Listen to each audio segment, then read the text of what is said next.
네, 안녕하세요. 동포세계 김영필입니다.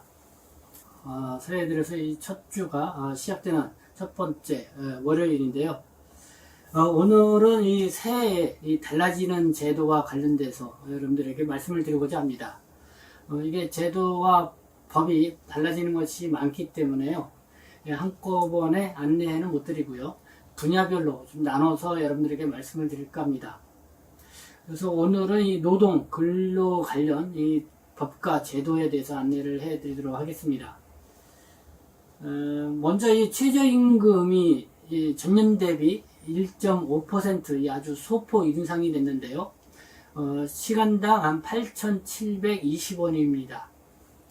그래서 시간당 8,720원 이렇게 최저임금제가 되었으니까 그래서 이거와 관련돼서 여러분들에게 좀 말씀을 드리고자 하는데요. 이 월급으로 보면은 182만 2,480원입니다. 이 최저임금은 1989년도부터 이 집계가 이루어졌죠. 이 1989년도 자료를 보니까 그때는 시간당 600원이었습니다. 그리고 한 33년이 지난 2021년 꾸준히 증가를 해와서요. 지금 8,720원이 되었는데요. 그래도 올해 이 최저임금 인상률은 역대 최저 수준이라고 합니다.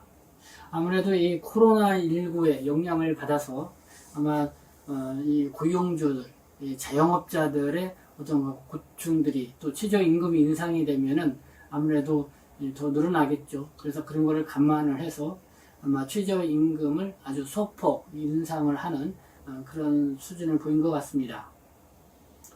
이 밖에도 올해에는 이 30일 이상 사업장에서도 공휴일 등 유급 휴일이 확대 적용이 된다는 소식이 있고요. 그리고 5인 이상 사업장이 올해 7월 1일부터는 주 52시간 상한제를 확대 적용을 한다는 소식. 그리고 30인 이상 사업장도 주 15시간에서 30시간 이 가족 돌봄 노동 시간을 단축 확대해 주게 된다라는 또 이런 소식이 있습니다. 그리고 이제는 국민 취업 지원제도 그래서 직장을 구하고자 하는 사람들에게 수당을 최대 300만 원을 지원을 해주는 이런 제도가 또 실시된다 뭐 이런 소식들이 있는데요.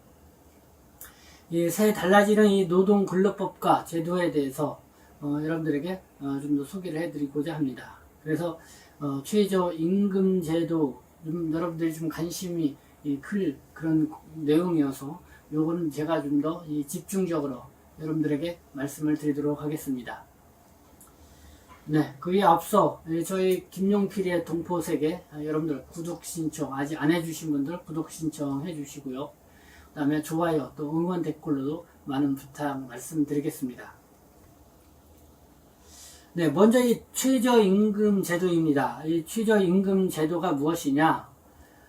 이 근로자에 대해서 임금의 최저 수준을 저는 보장해주는 제도이죠.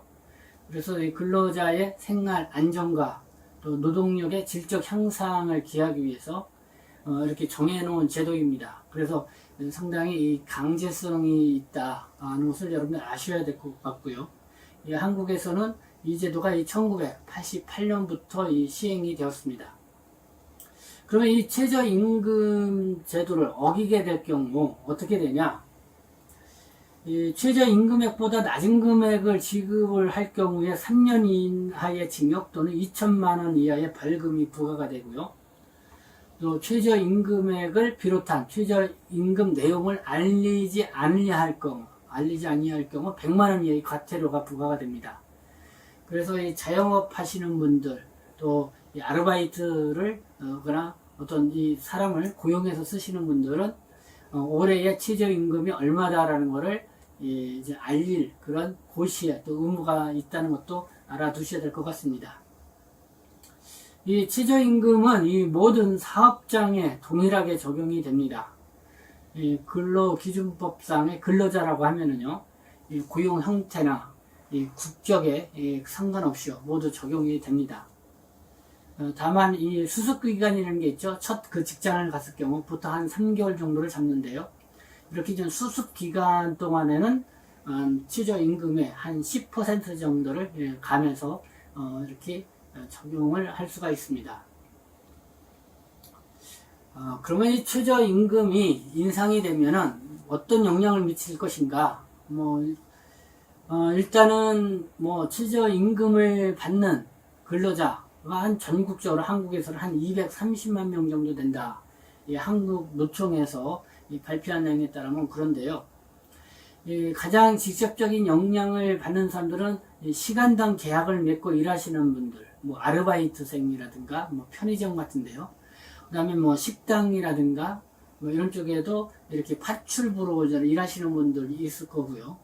어쨌든 이 정식 이 계약을 맺지 않고 시간당 아니면은 주 단위로 이렇게 계약을 맺고 일하시는 분들은 이 최저임금이 곧바로 아마 영향을 많이 받을 것이라 생각합니다. 이 중국 동포들의 경우는 식당 또 간병인 이렇게 이제 시간을 하루에 1시간, 2시간, 많게는 5시간 이렇게 일을 하는 조건으로 이렇게 1급이나 이렇게 수당을 받고 일하시는 분들이 있죠. 이런 분들한테도 아마 이 최저임금 인상이 직접적으로 영향을 받을 것이라 생각을 합니다. 그 이외에도 그 간접적인 영향을 받는다 그러면은 아무래도 이 정부의 지원금을 받게 될 경우 이 최저임금을 그냥 기준 소득으로 산정을 하기 때문에 아마 국가 정부로부터 실업급여를 받는다라든가 육아휴직 급여를 받게 될 경우에 이 최저임금이 또 영향을 미치게 될 것이라 봅니다. 최저임금 인상과 관련돼서 이 한국 언론들도 새해부터 이렇게 관심 갖고 보도를 많이 했는데요. 그래서 어떤 내용으로 어떻게 보고 있는지 한번 한국 언론에 난 내용도 한번 보도록 하겠습니다. 먼저 이 중앙일보가 1월 1일자 나온 보도입니다. 이 중앙일보는 아르바이트를 구하는 청년들 사이에선 자조적인 목소리가 나온다. 이 신종 코로나 바이러스 감염증 사태로 아르바이트 채용이 줄어든 데다 최저임금 인상으로 기존 일자리마저 사라질 수 있다는 걱정에서이다. 이렇게 하면서 아르바이트로 일하고 있는 이 대학생 한 예를 들어서 이렇게 보도를 했습니다. 아무래도 이 최저임금이 인상이 되는 가장 직접적인 영향을 받는 사람들은 대학생들 같은 경우 아르바이트를 하죠. 그러면 최저임금이 올라가면은 좀 좋을 수도 있지만은 이 코로나19 사태에 오히려 이 일자리가 감소될 것이다 라는 그런 우려의 목소리가 있다는 것이고요. 그리고 매일경제가 또 1월 3일 날 보도한 내용을 보니까요. 최저임금 인상률은 역대 최저치를 기록했지만은 폐업이 잇따르는 상황에서 사업주들의 부담은 더욱 늘어날 것으로 전망된다. 그래서 이 사업주들, 특히 자영업자들, 이 코로나19 때문에 매출이 감소가 이루어지고 있고, 임대료는 임대료대로 나가고 있는데, 이렇게 해서 최저임금 인상이 되면은 인건비가 이 고정지출로서 또 부담이 되고 있다라는 그런 입장이었습니다. 그리고 연합뉴스는 시민단체의 입장을 기재를 했습니다. 이 변호사, 노무사 등으로 구성된 이 노동 전문가들 단체라고 합니다. 이 직장 갑질 119라고 하는 시민단체인데요. 이렇게 주장을 펼쳤습니다. 올해 최저임금이 명목상 소폭 올랐으나 산입 범위 변화와 탄력 근로제 탓에 노동자들이 실제로 받은 돈은 거의 변화가 없을 것이다. 이렇게 지적을 했습니다. 올해부터는 상여금과 이 복리 후생비가 최저임금에 삽입이 돼서 계산이 됩니다.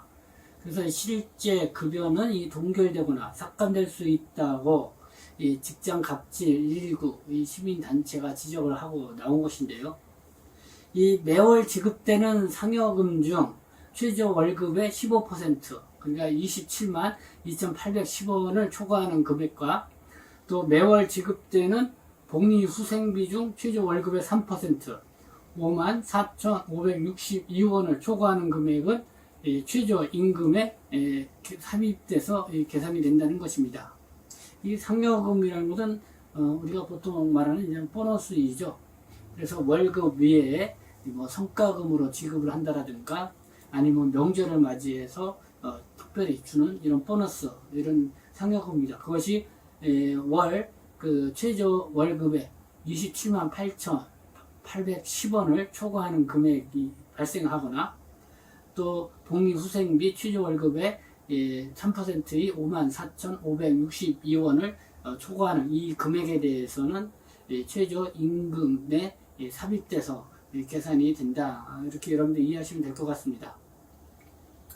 그리고 또 올해 7월 1일부터는 주당 근로시간 52시간 상한제가 5인 이상 모든 사업장에 적용이 됩니다. 그런데 이 탄력 근로제가 또 6개월 단위로 진행이 되죠. 그래서 이 52시간제 상한제가 시행이 되지만은 또 탄력 근로제가 또 병행 실시되기 때문에 이 직장갑질 129에서는 실제적으로 최저임금이 인상이 됐다 하더라도 이제 동결되거나 삭감될 수 있다, 이렇게 지적을 했다는 것인데요. 그러면 이 주 50시간제 확대 어떻게 되나? 올해 하반기부터죠. 주 52시간 상한제제가 300인 미만 기업까지 확대가 되는 겁니다. 따라서 앞으로 직원이 5명 이상인 회사에서는 주 52시간을 초과해서는 안 되는데요. 단 이 30명 미만인 회사는 근로자 대표와 이제는 서면 합의를 거쳐서 주 60시간까지 일을 할 수 있게 된다는 내용입니다. 그리고 이 탄력 근로제가 최대 6개월까지 가능하다, 이렇게 또 나와 있는데요. 이것도 올해부터 실시가 됩니다. 그러니까 주 52시간 근로시간이 정해지면은 나름대로 기업 입장에서는 또 바쁜 때가 있고 또 한가할 때가 있잖아요. 그래서 이제는 아주 성수기라고 할 수 있는 이 바쁜 때, 그래서 그 특정 이 조업 시기에는 이 뭐 경영계의 어떤 입장을 반영해서 그래서 이제 근로자 대표와 서면 합의를 거쳐서 최대 6개월간 주 64시간까지 근무가 가능하도록 한다, 이런 내용입니다. 이런 내용이 있고요. 뭐 그의 공휴일과 법정 휴일을 공무원과 똑같이 또 쉰다.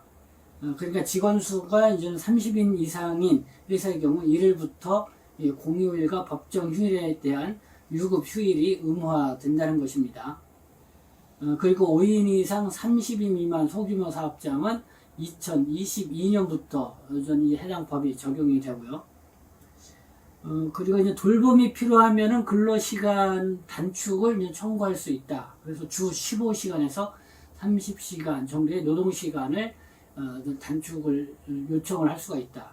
가족 중에 이제 돌봄이 필요한 뭐 아이가 있거나 아니면 어쨌든 몸이 아픈 가족이 있을 경우, 돌봄이 필요한 가족이 있다고 하면은 주 15시간에서 30시간 정도 근로 단축을 요청을 할 수 있다. 뭐 이런 내용도 있습니다. 전반적으로 이 최저임금과 관련돼서 이렇게 중요하게 여러분들에게 설명을 드렸는데요. 도표 2개를 보고 그리고 방송을 마치도록 하겠습니다. 네, 이 도표는 세계 각국 최저임금 비교표입니다. 그러니까 2019년도 기준 OECD 회원국의 시간당 최저임금 그 표를 나타낸 겁니다. 이게 이제 빨간 게 이제 평균이고요.